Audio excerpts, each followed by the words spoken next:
Usap-usapan din sa social media ang kwento ng mga nagbo-book ng motorcycle taxi na pinapa-cancel ng rider dahil sa samot-saring dahilan.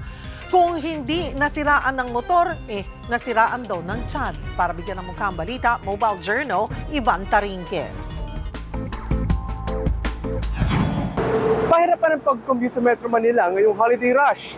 Kaya ang motorcycle taxis na dating takbuhan para makaiwas sa trapiko, parang umiiwas na rin ngayon sa mga pasahero.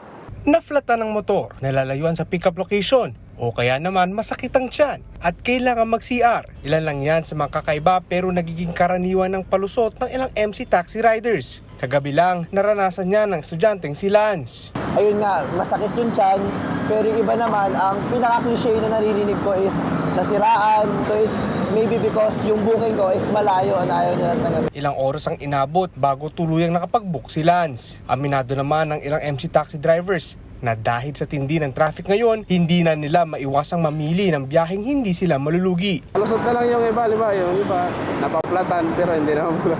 Sabi, sira motor. Yung pala, ayaw ng booking na yon. Isa pa, mas matagal daw sila makakakuha ng bagong pasahero kapag sila ang nag-cancel ng biyahe. At kapag mas matagal na walang pasahero, mas kaunti ang biyaheng magagawa at mas kaunti rin ng kita. Tandaan, may parusang kaakibat ang pagtanggi at pamimili ng pasahero kahit sa motorcycle taxis. Pero, totoo rin namang sadyang marami na ngayong pasahero. Kaya payo na rin sa lahat, planuhing maigi ang mga biyahe.